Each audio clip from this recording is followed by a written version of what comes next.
Hello students, welcome my YouTube channel. पिछले lecture में हम लोगों ने फिजिक्स का ये पहला चैप्टर कंप्लीट किया था, इम्पॉर्टेंट डेरिवेशन। जो कंप्लीट करने के लिए बहुत कुछ उसमें था, लेकिन इम्पॉर्टेंट डेरिवेशन जो लगभग जितने थे सारे हो चुके थे। अब इसके न्यूमेरिकल और जो कुछ इम्पॉर्टेंट हैं उन पर बात करेंगे। और ये किताब है कुमार मित्तल की, और इसी से हम लोग जो इसके इम्पॉर्टेंट हैं वो लगाएंगे। अब यहाँ पर देखिए, मैंने आपको पीछे बताया था, ये देखिए क्वेश्चन। वैद्युत क्षेत्र ई में वेक्टर पी आघूर्ण वाले द्विध्रुव पर लगने वाला बल आघूर्ण। ठीक, ये क्वेश्चन दिख गया है तो इसलिए समझा दे रहे हैं यहाँ पर। और ये बता चुके हैं, कोई इसमें डाउट नहीं है कि जब हमने बताया था इसका सूत्र, तो टाउ इक्वल टू था पी साइन थीटा। और साइन थीटा जब तभी आता है जब क्रॉस होता है। तो यहाँ पर देखो तो ये इसके कोई ऑप्शन है ही नहीं। इसका मतलब इसका जो ऑप्शन होगा वो बी सही होगा। क्लियर। एक और यहाँ पर ये दिखा है, नज़र पड़ रही होगी आप लोगों की, कि किसी वैद्युत द्विध्रुव के वैद्युत क्षेत्र की तीव्रता सुदूर बिंदुओं पर जिनकी दूरियां आर हैं के अनुक्रमानुपाती। ये क्वेश्चन बहुत आए हैं, इसलिए इन पर हम थोड़ा फोकस कर रहे हैं। तो कह रहा है अब ई के जो एक तो सूत्र लिखा था ई का 1/4πε0 Q/r², जो कि हमने बताया था पिछले लेक्चर में 1/r² के प्रोपोर्शनल, और 1/r³ के प्रोपोर्शनल। अब यहाँ पर बात यह है r² भी r³ भी है, तो आंसर आखिर इसमें कौन सा सही होगा। तो यहाँ पर ये देखिए लिखा वैद्युत द्विध्रुव। ठीक, बात समझनी है। तो जो वैद्युत क्षेत्र की तीव्रता थी वो वैद्युत द्विध्रुव में नहीं थी, और जो द्विध्रुव के कारण तीव्रता निकाली थी उसमें 1/r³ था, और जो नॉर्मल तीव्रता थी 1/4πε0 Q/r² था। लेकिन यहाँ उसने वैद्युत द्विध्रुव के वैद्युत क्षेत्र की तीव्रता कही है, तो इसलिए ऑप्शन जो इसका होगा वो कौन सा सही होगा, सी। क्लियर नहीं, इसलिए इन्हें ध्यान रखना है, अपना नोट कर लेना कहीं भी। और अब इसका सवाल लेंगे ये 10 नंबर, जो कि बहुत महत्वपूर्ण है, और इसे नोट नहीं करेंगे हम, लगाएंगे सीधे। कह रहा है एक निश्चित दूरी पर स्थित दो प्रोटॉनों के बीच वैद्युत बल F न्यूटन है। ये एक सवाल जो विभिन्न प्रतियोगी परीक्षाएं होती हैं उनमें भी कई बार पूछा गया है, बस दूरी घटा बढ़ा देता है, कहीं आधी कहीं तिहाई कहीं चौथाई। इससे आधी दूरी पर स्थित प्रोटॉनों के बीच वैद्युत बल पूछा है। एक निश्चित दूरी पर स्थित इलेक्ट्रॉनों के बीच वैद्युत बल F है, तो कह रहा है स्थित आधी दूरी पर स्थित प्रोटॉनों के बीच वैद्युत बल आखिर कितना होगा। ठीक, तो देखें क्वेश्चन को सॉल्व करें।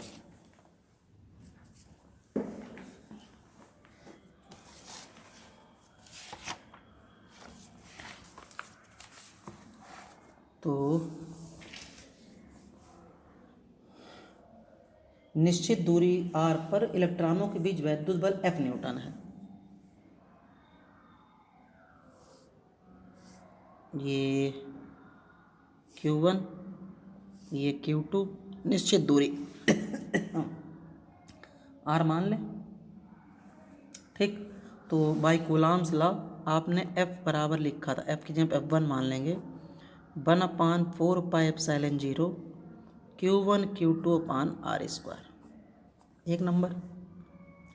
अब कह रहा है सवाल में, सवाल आपको दिखा चुके हैं, हम किताब से पढ़ रहे हैं, आधी दूरी पर स्थित, अब दूरी उसने घटा दी, ये सेम रहेंगे बट दूरी आधी हो गई यानी r/2। तब कह रहा है वैद्युत बल कितना होगा, तो इसे हम F2 मान लेंगे, ये तो चेंज हुआ नहीं, Q1 Q2 दूरी बदल गई, अब r की जगह पर r/2 का होल स्क्वायर। तो now F2 equals to Q1 Q2, और ये हो जाएगा r²/4। इस r की तिरछी गुणा कर दो, तो 4F2 1/4πε0 Q1 Q2 कितना r²। गुणा गलत हुई है, ये आएगा 1/r², सॉरी 1/4, नॉट 1/r², और इसे डाल देना 2। अब इक्वेशन 2/1 या 1/2 जो आपका मन हो, तो 1/4F2/F1 और या ऐसा करें आप, डिवाइड ना करो, फ्रॉम फर्स्ट और सेकंड लिख लो। इसमें देखो RHS बराबर, तो LHS अपने आप बराबर, तो now F1 is equals to 1/4 F2, तो F2 is equals to 4 F1। मतलब समझे कुछ, F1 पहले वाला बल जब r दूरी थी, F2 दूसरे वाला बल जब दूरी आधी हो गई, यानी कि दूरी आधी करने पर जो बल निकला है F2 वो पहले बल का क्या गुना आया है, 4 गुना। यानी जैसे जैसे हम दूरी कम करेंगे जो बल है आवेशों के बीच का बढ़ता जाएगा, तो यानी इसका जो आंसर होगा वो कितने गुना होगा, 4 गुना। यह इसका क्या हो जाएगा, आंसर। क्लियर बात। आंसर देखें भी आप लोग, यहाँ पर इन्होंने लिख रखा है 4F न्यूटन। F इन्होंने F माना, हम लोगों ने F1 माना, तो हमारा F2 इक्वल टू 4F1 है। F मान लेंगे तो 4F आ जाएगा, उससे कोई दिक्कत नहीं। अब आंसर सूट नहीं करना, आंसर ध्यान नहीं देना, मेन ये है 4 गुना आया, 4 न्यूटन। ठीक। अब एक सवाल और हमने बताया था जब हमने टॉपिक पढ़ा था, हमने कहा वो भी हम बताएंगे। शुद्ध जल का परावर्तन, मोस्ट इम्पॉर्टेंट 1 नंबर के लिए। देखो 4 नंबर के जो लॉन्ग आते हैं वो तो मोस्टली लोग करके ही जाते हैं, कर लेते हैं, क्योंकि होता ये है, लोग कहते हैं जो लॉन्ग आएगा इसे रट ले, लेकिन सारे जो लाई होती है वो 1 नंबर की होती है। 4 नंबर में ऐसा है, तुम कोई पढ़ के गए वो फंस गया तो हो गया लगभग, क्योंकि वही चीज़ें फिक्स है जो 4 नंबर में पूछी जाती हैं। 1 नंबर की लड़ाई इसलिए है क्योंकि 1 नंबर में जब तक बेसिक पॉइंट नहीं क्लियर होंगे तब तक 1 नंबर के सवाल या ऑब्जेक्टिव हल होना बहुत मुश्किल है। तुक्का मारें वो अलग चीज़ है, बात समझ रहे नहीं। तो शुद्ध जल का परावर्तनांक 81 है। परावर्तनांक हम लोग कैसे लिखते हैं, जो कि 81 दिया। निरपेक्ष वैद्युतशीलता, अब देखें जरा,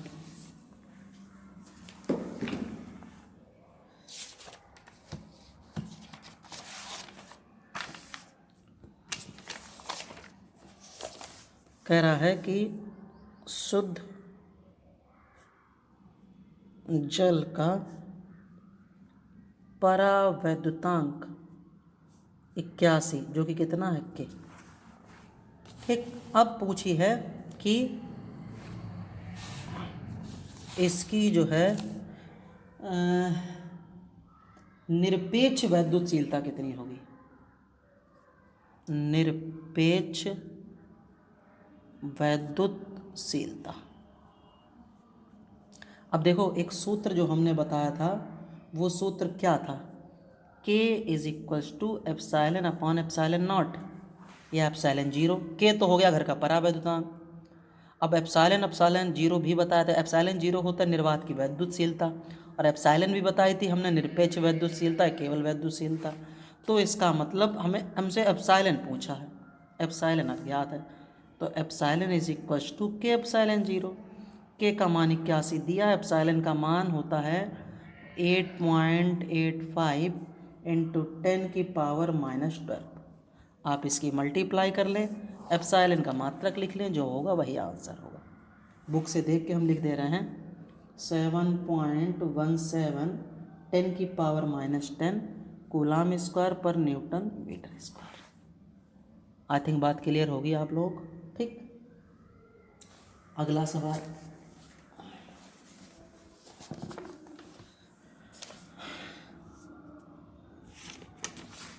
हमने टिक कर लिया इसलिए पहले से ही जो करवाने हैं। ये भी क्वेश्चन देखिए बहुत महत्वपूर्ण है। m द्रव्यमान का इलेक्ट्रॉन, ठीक, क्वेश्चन को आप देखें, आवेश Q दे रखा उसने, m द्रव्यमान का इलेक्ट्रॉन आवेश Q एक समान वैद्युत क्षेत्र E में विरामावस्था से त्वरित होता है। विरामावस्था, ये पॉइंट बहुत इंपॉर्टेंट है। सिद्ध कीजिए कि x दूरी तय करने में इलेक्ट्रॉन द्वारा अर्जित वेग रूट के अंदर 2qEx अपॉन m होगा। 2qEx अपॉन कितना होगा, m। देखें क्वेश्चन को, अब हम क्वेश्चन पढ़ रहे हैं। m द्रव्यमान का इलेक्ट्रॉन, q आवेश, तो क्वेश्चन है, तो जो द्रव्यमान है वो m है, आवेश है वो कितना है, q है। एक समान वैद्युत क्षेत्र E में विरामावस्था से उत्तरित होता है। वैद्युत क्षेत्र या तीव्रता E और विरामावस्था, विरामावस्था का मतलब U इज 0। 9 से आप लोग पढ़ के आ रहे हैं विरामावस्था में, ठीक। प्रारंभिक वेग कितना, 0। सिद्ध कीजिए x दूरी तय करने में, दूरी कितनी, x। अर्जित वेग मतलब प्राप्त वेग। अब कहो कि यहाँ कौन सा वेग निकलेगा, तो जैसे हम लोग कोई जैसे चलते हैं या गाड़ी चलाते हैं या पैदल चलते हैं या साइकिल चलाते हैं, तो जब हम चलाते हैं तो वो हम फाइनल वेग में आते हैं, प्राप्त होता है। तो विरामावस्था मतलब u 0 है, और कह रहा है कि अर्जित वेग कितना होगा। अर्जित वेग यानी कि v पूछ रहा है, अंतिम वेग, ठीक। तो गति के समीकरण सभी लोगों ने पढ़े हैं। तो गति के समीकरण से जो कि पता है +2as, दूरी x दे रखी वही s होती है। नाउ v² u0 2as कितना x, तुमने पढ़ा है f बराबर कितना ma, ठीक।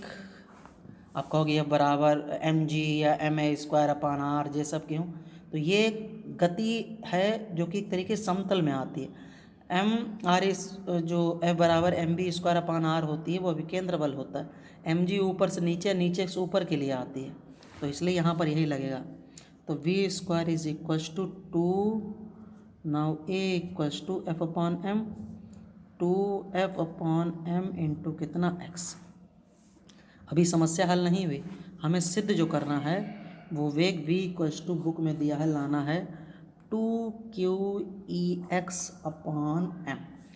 q लाना, e लाना, x लाना, m लाना। m आया, x आया, q नहीं, f आया, f नहीं हटाना।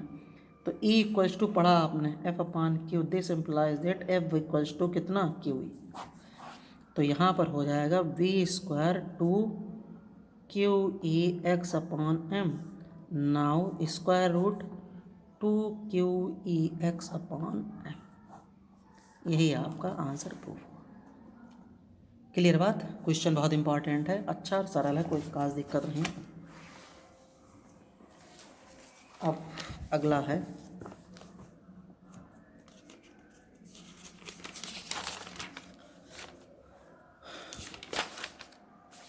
यहाँ पर देखो, लिखे हैं क्वेश्चन, पढ़ें। एक वैद्युत द्विध्रुव 10⁵ न्यूटन प्रति कूलाम के वैद्युत क्षेत्र, न्यूटन पर कूलाम के वैद्युत क्षेत्र मतलब E के 30 डिग्री कोण दैट इज थीटा, जो उस पर 6 × 10⁻⁴ 24 6 × 10⁻⁻24 न्यूटन मीटर का बल आघूर्ण यानी कि टाउ।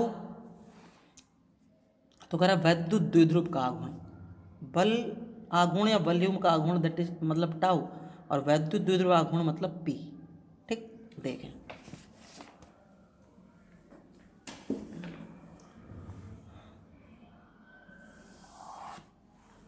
तो 10⁵ न्यूटन पर कूलाम का वैद्युत क्षेत्र E, 10⁵ newton per coulomb, 30 degree कोण that is theta, 6 × 10⁻⁻24 newton metre का बल आघूर्ण यानी टाउ, 6 × 10⁻⁻24 न्यूटन मीटर। तो वैद्युत द्विध्रुव का आघूर्ण P। अब पढ़ा आपने टाउ = P sin थीटा, ठीक। तो टाउ 6 × 10⁻⁻24 P चाहिए E 10⁵ sin 30 1/2, तो 6 दूनी 12, इसको नीचे लाएंगे 10⁵ P, तो 12 × 24 और ये -5, तो 12 × 10⁻⁻29, और इसका मात्रक होता है QL से मतलब कूलाम मीटर। अब P की वैल्यू इतनी आई, सही है, लेकिन विज्ञान में जो आंसर होते हैं वो सार्थक अंक वाला चैप्टर आपने पढ़ा होगा, उस हिसाब से होते हैं। जैसे वैसे आंसर ये कोई दिक्कत नहीं है, लेकिन जब जो कॉपी चेक होती है तो जब आंसर शीट जो प्रोवाइड कराई जाती है चेक होने के लिए, तो जो विज्ञान के आंसर माने जाते हैं उनमें दशमलव ठीक 1 अंक के बाद होना चाहिए, ठीक। जबकि यहाँ पर दशमलव है ही नहीं। क्या ये गलत है? तो गलत नहीं है। अगर इसकी बात करें तो ये गलत नहीं है, लेकिन हमें दशमलव में अगर आंसर लाना है, और आप पेपरों में, क्योंकि आपको कई सवाल तो लगाने नहीं होंगे, आपको जो भी न्यूमेरिकल आए वही लगाने होंगे, तो उनमें दशमलव ठीक 1 अंक के बाद लगाना है। तो जब हम 1 अंक के बाद दशमलव लगाएंगे तो यहाँ पर पावर जो है 1 बढ़ जाएगी, यानी कि ये हो जाएगा 28 कूलाम मीटर, ठीक। अब कहो कि ये हुआ कैसे, तो ऐसे ना करो तो ऐसे कर दो। 12 है, 1 अंक के बाद दशमलव, तो 10 से गुणा 10 से भाग, जिससे गुणा जिससे भाग करते हैं, और इससे आप भाग करा देंगे तो 1.2, और ये 10 होगी, और ये 29 में से 1 10 कम कर दें तो ये 28। आप ऐसे लगा सकते हैं जैसे आपका मन हो, ठीक। 2 अंक होते तो हम 100 से गुणा 100 से भाग कराते, 3 अंक हो गए तो 1000 से गुणा 1000 से भाग कराते। तो कहने का मतलब है विज्ञान में जो सही आंसर माना जाता है उसमें दशमलव ठीक 1 अंक के बाद होना चाहिए, ठीक। जैसे ऑब्जेक्टिव मान लो यही सवाल ऑब्जेक्टिव में आ जाए और ये भी दिया हो ये भी दिया हो, तो आप कहें ये सवाल गलत है, वो सॉरी सही है, तो उस हिसाब से अगर ऑब्जेक्टिव है तो ये सही माना जाएगा आपका। क्लियर नहीं बात? तो इसलिए इस चीज़ को ध्यान देना है, और आप न्यूमेरिकल जो हैं उनमें दशमलव का विशेष ध्यान देना है। सही ये भी है और सही ये भी, लेकिन ये सवाल सॉरी ये आंसर ही सबसे सही है, ठीक, क्योंकि इसमें दशमलव जो है ठीक है 1 अंक के बाद लगा हुआ। तो इस चीज़ को आप ध्यान रखें। जो 9वें में भौतिक विज्ञान में चैप्टर है सार्थक अंक कोटिमान, उसमें सब कुछ बताया गया था कि जो है किस तरीके से दशमलव इधर करते हैं या उधर ले जाते हैं, ठीक। तो मेरे हिसाब से इंटर में आप लोग हैं, ये बात सबको पता होगी, लेकिन ये नहीं पता होगा कि हाँ ऐसे छोड़ दें ऐसे छोड़ दें। तो अगर छोड़ने की नौबत आए तो जब आप यहाँ तक लगा सकते हैं तो आप यहाँ तक भी लगा सकते हैं, जो कि आपका बेस्ट आंसर माना जाएगा। क्लियर रहे? इसलिए इस चीज दोनों की कंपेरिजन तुलना की जाए तो ये आंसर आपका बेस्ट रहेगा, ठीक। 2 नंबर में सवाल आए तो इसमें एक घड़ी 2 मिल हो सकता है, वो मूड है उसका दे या ना दे, बट इसमें 2 देगा ही देगा, ये श्योर है। आई थिंक बात आप लोगों के क्लियर हो रही होगी, ठीक। जो भी दिक्कत हो आप कमेंट में इसलिए ज़रूर बताएं। जो कमेंट सेक्शन होता है वो आप लोगों के लिए इसी बात के लिए होता है, ठीक है। अब अगला सवाल ले रहे हैं। बेस ज़्यादातर इस चैप्टर से जो क्वेश्चन न्यूमेरिकल कम आता है, जो गिने चुने न्यूमेरिकल हैं वही भले आए, लेकिन डेरिवेशन इससे ज़रूर आता है। इसलिए कहो कि 4-5 न्यूमेरिकल में हो गया, तो इसलिए यहाँ पर लिमिटेड क्वेश्चन लिए हैं जो कि इम्पॉर्टेंट थे और आप लोगों को उससे आइडिया मिल रहा था, क्योंकि सब सवाल तो नहीं लग सकते। जैसे 46 सवाल हैं तो 46 थोड़े ना लग सकते हैं, ठीक। तो जब हम पढ़ाते थे मतलब ऑफलाइन क्लास में, तो फिजिक्स में बहुत सवाल हम लगवाते, क्योंकि सवालों से ही सारी बातें क्लियर होती हैं। जब आप गुणा भाग करेंगे तो आपका दिमाग उसी हिसाब से चलेगा। तो अब फिलहाल तो इतने न्यूमेरिकल नहीं ला सकते, जो मेरी समझ में इम्पॉर्टेंट हैं वो हम आपको बता रहे हैं, ठीक। +1 माइक्रोकूलम -1 माइक्रोकूलम के 2 बिंदु आ गए, सब देखो वही बात आ गई। परिमाण में समान है लेकिन इनकी प्रकृति विपरीत है, इसका मतलब ये वैद्युत द्विध्रुव में ही जाएगा। आगे दिया भी होगा 2 सेंटीमीटर की दूरी पर स्थित है, दूरी भी क्लियर है। एक वैद्युत द्विध्रुव, देखो बात इसने कह दी है खुद। यह वैद्युत द्विध्रुव सवाल आप लोग दिख रहा होगा 1 × 10⁻⁵ वोल्ट प्रति मीटर के एक समान वैद्युत क्षेत्र में स्थित। ज्ञात कीजिए कि वैद्युत द्विध्रुव का आघूर्ण साथ में वैद्युत द्विध्रुव पर आरोपित अधिकतम बल आघूर्ण, अधिकतम बल आघूर्ण दोनों बातें आप लोगों से पूछी। देखें तो यहाँ पर फिगर से अगर समझें तो ज़्यादा बेटर है, तो उससे आपको रटना नहीं पड़ेगा। देखो ये वैद्युत द्विध्रुव है, उन्होंने पहले प्लस दिया, माइनस हम लोग अपने नियम पे लेंगे, ये माइनस का और ये प्लस का, दिशा माइनस से प्लस की ओर, ध्यान रखें आप इस चीज़ को, ठीक। नाउ ए बी बीच की दूरी याद करो, फिक्स है 12 जो कि यहाँ दी है 2 सेंटीमीटर। ई 1 × 10⁵ वोल्ट प्रति मीटर। अब विज्ञान के सवाल लगाते समय एक और चीज़, मात्रक विसार है, ये मीटर में है, ये सेंटीमीटर में, तो सेंटीमीटर को या तो मीटर में कन्वर्ट करो या मीटर को सेंटीमीटर में कन्वर्ट करो, और माइक्रो कूलाम को कूलाम में कन्वर्ट करो। तो Q बराबर, चाहे प्लस का ले लो माइनस का, कोई दिक्कत नहीं। अब माइक्रो को कूलाम में बदलने के लिए 10⁻⁻⁻ कितना 6, ठीक। और 12 बराबर, अब तुम कहो 2 सेंटीमीटर, अभी 1 मिनट, अब कहोगे 2 से 2 काट दें तो उससे फ़ायदा नहीं मिले कोई, इसलिए हम 2 से 2 ही बनाए रखें। और काट भी अगर दोगे तो कोई दिक्कत नहीं। तो 12 बराबर 2 सेंटीमीटर को मीटर बदलने के लिए 10⁻⁻2 से गुणा। अब पहला पार्ट पूछा है वैद्युत द्विध्रुव का आघूर्ण, दैट इज P। पता आपको 2QL या Q × 2L। Q प्लस का लोगे तब भी वही, माइनस का लोगे तब भी वही, जो कि 1 × 10⁻⁻6, और 2L ये पूरा है। अगर कैंसिल भी कर दोगे तो भी बात वही आनी, तो आ जाएगा 2 × 10⁻⁻8 और मात्रक कूलाम मीटर, ठीक। सेकेंड पार्ट, वैद्युत द्विध्रुव पर आरोपित अधिकतम बल आघूर्ण। अधिकतम शब्द लगा, अधिकतम हमने बताया था, तो द्विध्रुव कब अधिकतम होगा, तो हमने अलग अलग स्थितियां बताई थी, और रट भी लो अधिकतम कब होगा। अधिकतम तभी होगा जब थीटा कितने डिग्री होता है 90। तो वहाँ पर सूरा सूत्र लिखने की नहीं ज़रूरत है, बस टाउ मैक्स सीधे सीधे ले लेंगे, कितना P। नाउ P आपका है 2 × 10⁻⁻8 और E है 10⁵, तो हो जाएगा 2 × 10⁻³ और इसका मात्रक न्यूटन मीटर। बात क्लियर नहीं? अगर मान लो फर्स्ट पार्ट ना पूछे और सेकेंड पार्ट पूछे तो भी आपको P पहले निकालना पड़ेगा, इस बात को विशेष ध्यान दें, तो भी हम लोगों को P पहले निकालना पड़ेगा, ठीक। तो अधिकतम बल आघूर्ण, अधिकतम सब जो आएगा वो सिर्फ और सिर्फ 90 डिग्री पर ही मिलेगा। अलग अलग एंगल हमने पिछले वीडियो में बताए भी थे, आप चेक भी कर सकते हैं, 0 पर, 30 पर, 45 पर, 60 पर, 90 पर, 180 पर, जितने चाहें चेक कर लो, लेकिन सबसे ज़्यादा मान जो है वो सिर्फ 90 पर मिलेगा, इसलिए अधिकतम। और ये भी याद रखना कि अधिकतम बल आघूर्ण कितने डिग्री पर होता था, 90 डिग्री। और 90 कहते क्या है, लंबवत, और उसे लिखते किससे, टाउ मैक्स। तो tau max equal to P या tau equal to P sin theta लोगे तब भी अधिकतम 90 थीटा 90 डिग्री रखना होगा। बात क्लियर हो रही नहीं हो रही, ठीक। तो इसलिए इस बात को ध्यान देना। अब और देखें जरा सवाल कोई इसका मिल जाए।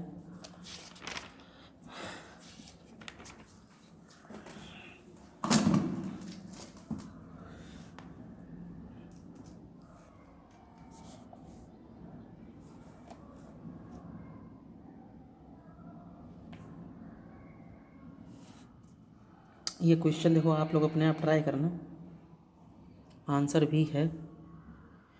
किसी वैद्युत द्विध्रुव की अक्ष पर मतलब अच्छी स्थिति पर वैद्यबिंदु आवेश के कारण दूरी 2 गुनी हो जाए। अभी दूरी जैसे एक सवाल लगा था आधी हो जाए, तो पहली बार में तो आप नॉर्मल लेंगे r, दूसरी बार में 2 गुनी मतलब क्या कर देंगे 2r। तो कह रहा है कि बल में क्या परिवर्तन होगा, f में पूछ रहा परिवर्तन। तो यहाँ पर आंसर देखो कितना रहा, उसका 1/8 हिस्सा।